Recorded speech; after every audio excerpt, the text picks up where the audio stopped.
In the summer of 1988, Robert Barbee, the superintendent of Yellowstone, saw nothing ominous when lightning ignited a series of fires in June. It was just the beginning of another fire season. We were gratified at first. We thought, well, you know, fire needs to be brought back into the system. And so little fires began to spring up. But by mid-July, park officials realized the fires were not burning as predicted, but spreading at an astonishing rate. All the models that had existed prior to 1988 went out the window in 1988. The fire just went right through everything. Those fires were moving at a speed that was unprecedented, and it's scary. On July 21st, Barbee changed tactics and gave the order to fight every fire.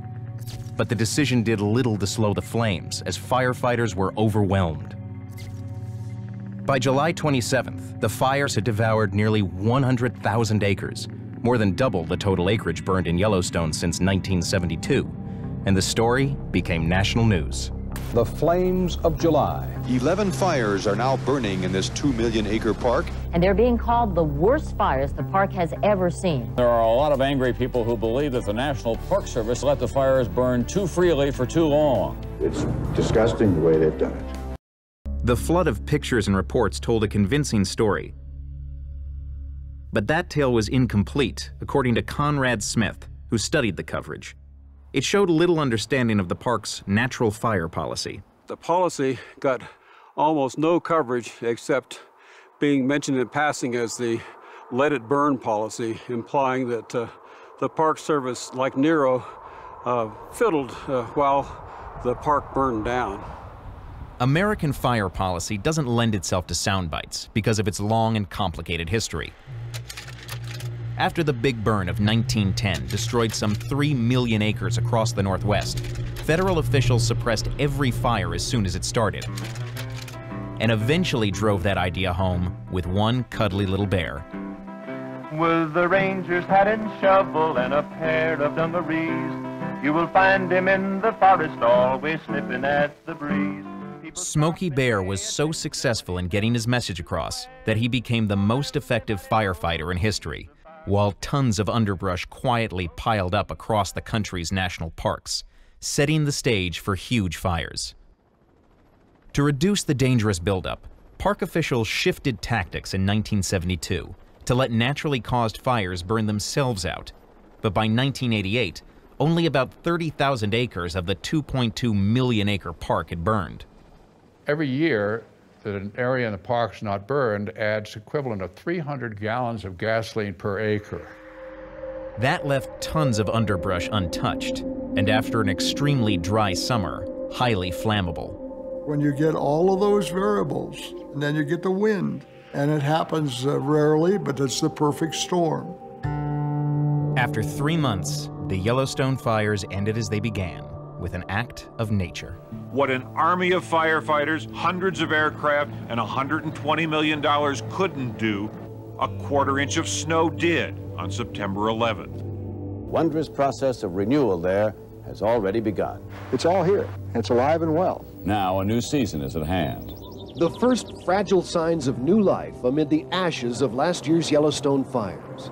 Buttercups, mountain dandelions, and a newborn bison calf. But the reported surprise of the park's rebirth was hardly news to park officials like Varley, who understood what was happening even as the fires raged during that long, hot summer. We knew from all of the studies that there was nothing to fear ecologically from fire. Every plant had a strategy built into its genetics to help it survive. The most famous, of course, is the lodgepole pine, which has these wonderful cones that require fire to open them. And when 80% of the park is lodgepole pine, then you can conclude that it's been putting up with fire for millennia.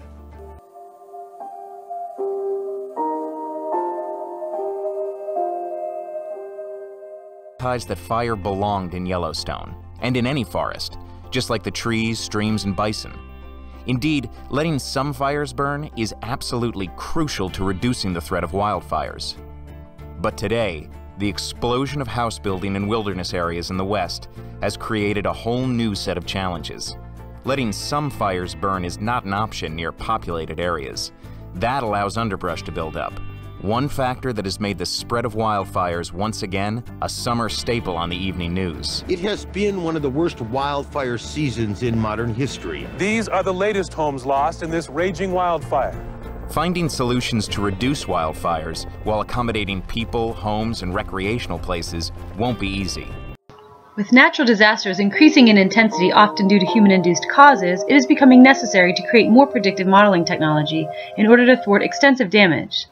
The goal of these prediction methods is not to overmanage the ecosystem, but instead to create it from a resilience framework, allowing nature to take its course but prevent damage from completely altering the ecosystem.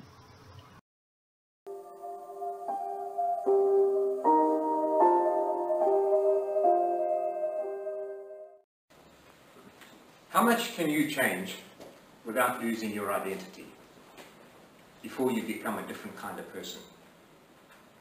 How much can a city change before it becomes a different kind of city?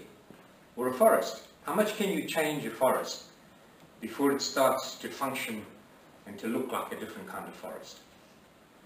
All of those questions are about resilience. And there are limits to how much everything can change. And that's what resilience is all about. It's how do you maintain the self-organizing capacity or ability of a system. It's about a ball or a cup in a ball in a basin. And what it is it says that this is the system, and this is how much you can change. This is your body temperature, or this is how much a forest can change.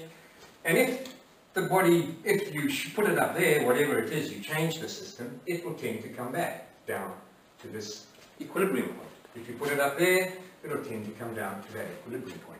But there are limits. And if you go over the limit, and the ball lands up there, then it goes down to something else. And it goes to a different kind of system. The way you maintain the resilience of a system is by allowing it to probe its boundaries. If you never burn a forest, the species in that forest that are capable of putting up with fire eventually get outcompeted and they disappear. The only way to make a forest resilient to fire is to burn it.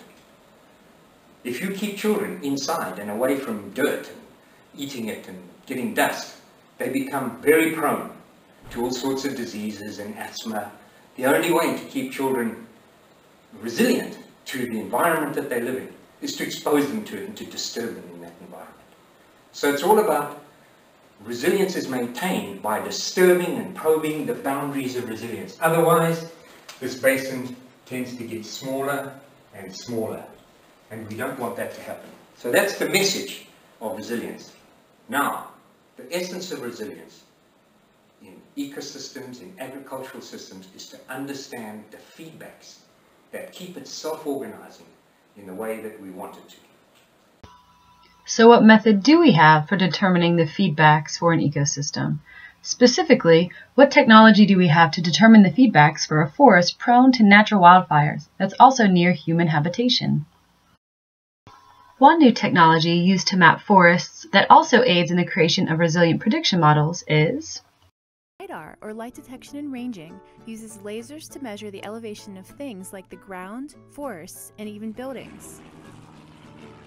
The importance of trees to us humans inspires scientists to measure and inventory them across the globe, to identify where trees are and where they're not, where they've been damaged, cut down, or burned, and where they're growing strong.